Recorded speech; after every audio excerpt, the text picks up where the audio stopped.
এগুলো না খেলবে। আপনাদেরকে যথেষ্ট সতর্ক করেছে। আল্লাহ কাছে দোয়া করে আল্লাহ তাদেরকে সঠিক সময় আসার সুযোগ করে দেন। আমি আপনাদেরকে অনুরোধ করব, যে কথাগুলো আওয়াজ করব মুহূর্তে হৃদয়ে গভীরে গেঁথে নেন, কাগজ কলম থাকলে নোট করতে পারেন, চিন্তা করবেন। পবিত্র কোরআনে সূরা তাহা 124 নম্বর ও 26 নম্বর আয়াত আমি আপনাদের সামনে প্রথমে তেলাওয়াত করেছি।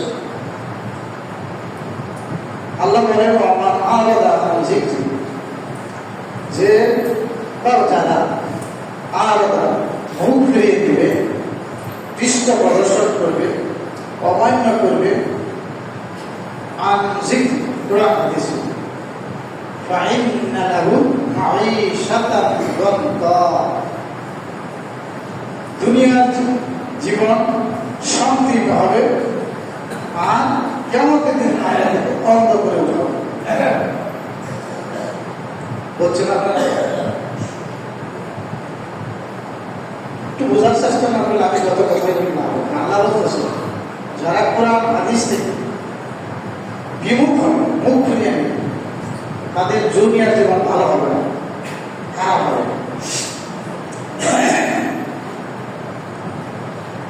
আমি যদি জিজ্ঞেস করি তাহলে আসলে হয়, আর জিজ্ঞেস করলেও আপনারা মনে করবেন যে আপনাদেরকে ব্যর্থতি করতেছে। ওই যে মুরব্বী করছে ওইখান থেকে ওই মুরব্বী পর্যন্ত আমার আরো যাচ্ছে। এরা কি কোরআন হাদিস অনুযায়ী চলে? কোরআন হাদিস থেকে মুখ ফিরিয়ে গেছে কিনা?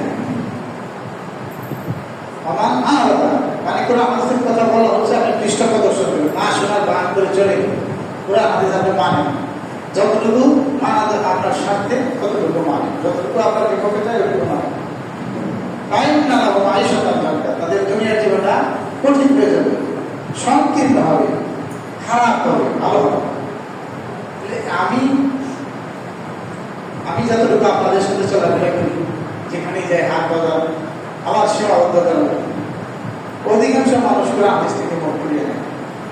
কোরআন হাদিস থেকে মুখ ফিরিয়ে নেওয়ার কারণে ব্যক্তিগত জীবনে শান্তি নাই, পারিবারিক জীবনে শান্তি নাই, সামাজিক জীবনে শান্তি নাই, রাষ্ট্রীয় জীবনে শান্তি নাই।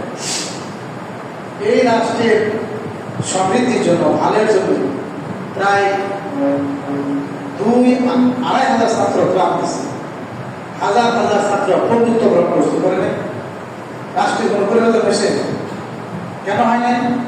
যারা আন্দোলন করছে তারাও জানে না যে শান্তি কোথায়, যারা আন্দোলনের ফলে সুভোগ করতেছে তারাও জানে না। এই রাষ্ট্রের শান্তি আসার একটাই মাধ্যম সেটা কোরআন হাদিস, এর বাইরে এই রাষ্ট্রের শান্তি আসবে না। কারণ এখন যারা রাষ্ট্রের ক্ষমতায়, তারা দেশে ছিল না, তারা এই আন্দোলনের সাথে ছিল না, তারা বিভিন্ন দেশে এই দেশের টাকা নিয়ে এসে আরামে আয়েসে জীবন কাটাচ্ছে। এখন সুযোগ পাইছে সে রাষ্ট্রের ক্ষমতায় বসে জনগণ অর্জন করবে।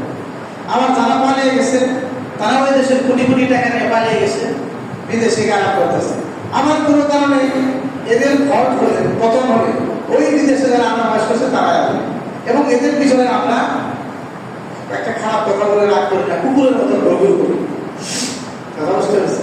তাহলে এদেশের শান্তির জন্য একমাত্র দায়ী হল কোরআন ইসলাম। তাহলে এটা তো দুনিয়ার শাস্তি। একটা ছেলে দোকানে কখন করে যখন কোরআন হাদিস মানে না। আপনি দেখেন আপনার ছেলে, আমার ছেলে, আপনাদের বন্ধু বান্ধব কখন খারাপ হয়? কোরআন হাদিসের একটি নিয়ম দেখেন, এই কোরআনের নিয়মটা কি? একটা ছেলে সূর্য ওঠাকে উঠে পাক পবিত্র হয়ে গোসল করে ফজরের নামাজ পড়বে, তাই না? এখন আপনার ছেলে যদি 10টা পর্যন্ত ঘুম পারে, ওই ছেলের শেষটা ভালো থাকবে, মেজাজ ভালো থাকবে, কোনো কিছুই ভালো থাকবে না। 10টা 11টার মতো ঘুম পারে, দিন শেষ, নিশ্চিত এই ছেলে ভালো। তাহলে নামাজও পড়বো না টাইম মতো। কোরআন হাদিসের বিধান কি? কোনো ছেলে যদি ফজরের নামাজ মসজিদে পড়ে কোরআন হাদিস পড়ে, তারপর জোর পর্যন্ত কাজ কাম লেখাপড়া দায়িত্ব নিয়ে করে, ওই ছেলেটাই যদি মসজিদে জোরের নামাজ পড়ে, ওই ছেলেটাই যদি আসরের নামাজ মসজিদে পড়ে, ওই ছেলেটাই যদি মাগরিবের নামাজ মসজিদে পড়ে, ওই ছেলেটাই যদি আসার নামাজ মসজিদে পড়ে, বাসায় গিয়ে যার কাজ করে ঘুমিয়ে পড়ে, এই ছেলেটা খারাপ হওয়ার সম্ভাবনা আছে? তাহলে এখন আমরা